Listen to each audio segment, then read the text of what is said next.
Hello, writers.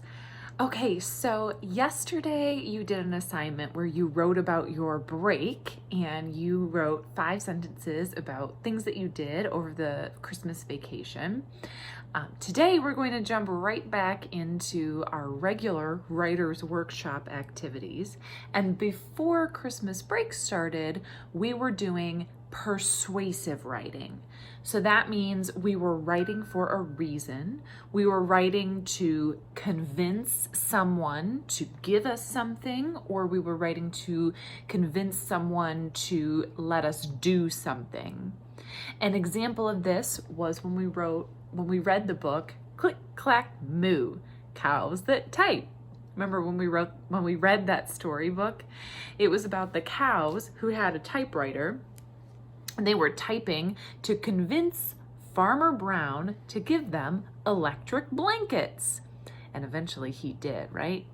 The cows were trying to persuade Farmer Brown to give them something that they wanted. And in the end, the ducks also had to convince Farmer Brown to give them a diving board. So we were focusing on convincing people, persuading people. And you did that a few different ways. Now you brought your writing folder home with you. So today we're going to kind of go through our writing folder and just try to remember what we've already worked on so that we can maybe start a new page today.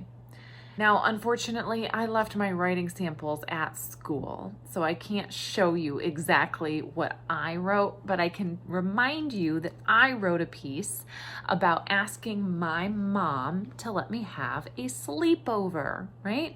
And I was giving her really convincing reasons because my mom didn't like for me to have sleepovers when I was growing up. And I was trying to convince her by saying, guess what, Mom? I won't be grumpy when I get home. I'll do an extra chore when I get home. I will promise to get some sleep at the sleepover. I won't just stay up all night with my friends. And so that should try to convince her to let me have that sleepover, right? I also wrote that piece about asking Miss Meyer if I could come to school later, because I wanted to sleep in. I had to give her some convincing reasons as to why she should let me sleep in longer, because I could eat a healthier breakfast and I could be a better teacher if I could just get a little bit more sleep, and I'll work even harder, right?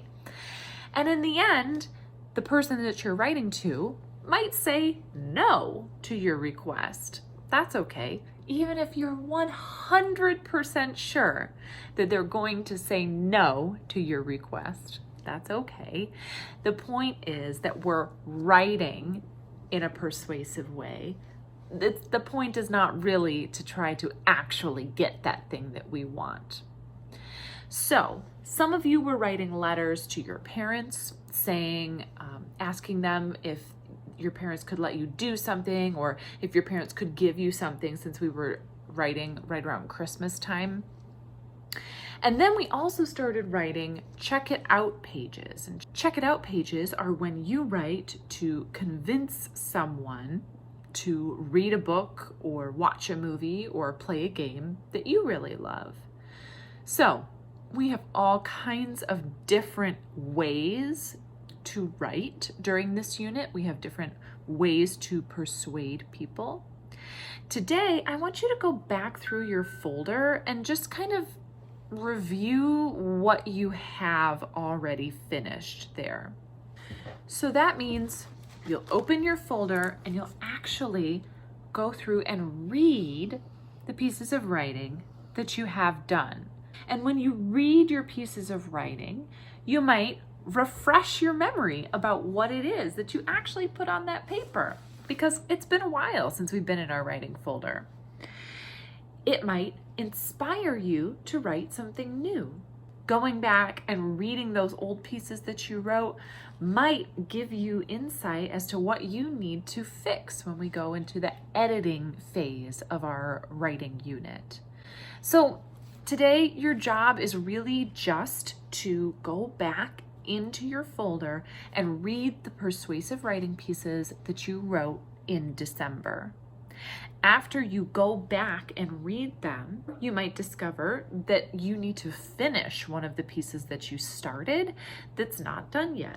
Then go ahead and finish that. If you're writing a brand new piece, remember you have a few choices. You can open up your binder to the writing section that has a bunch of writing pieces of paper.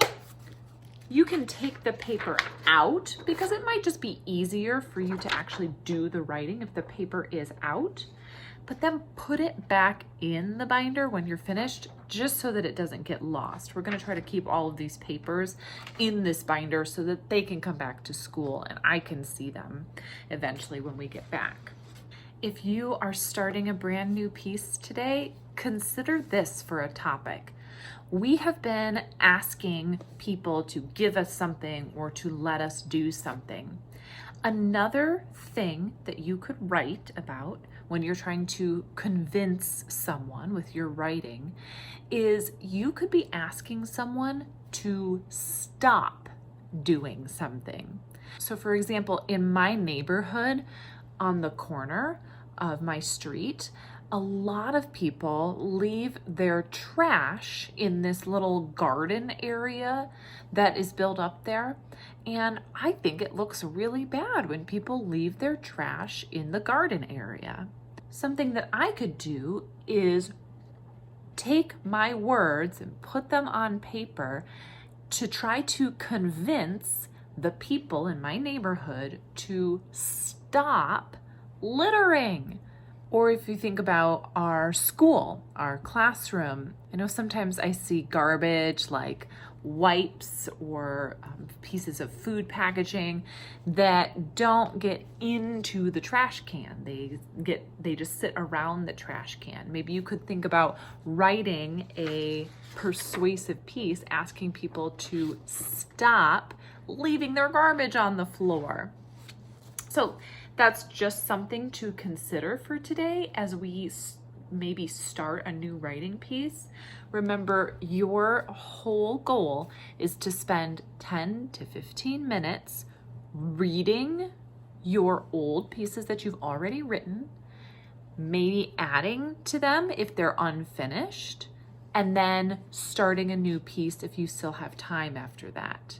10 to 15 minutes to do those 3 jobs: reading, adding, and then starting a new piece if there's time. Okay, so we are back into our writer's workshop routine. I'll see you again for another writing lesson tomorrow.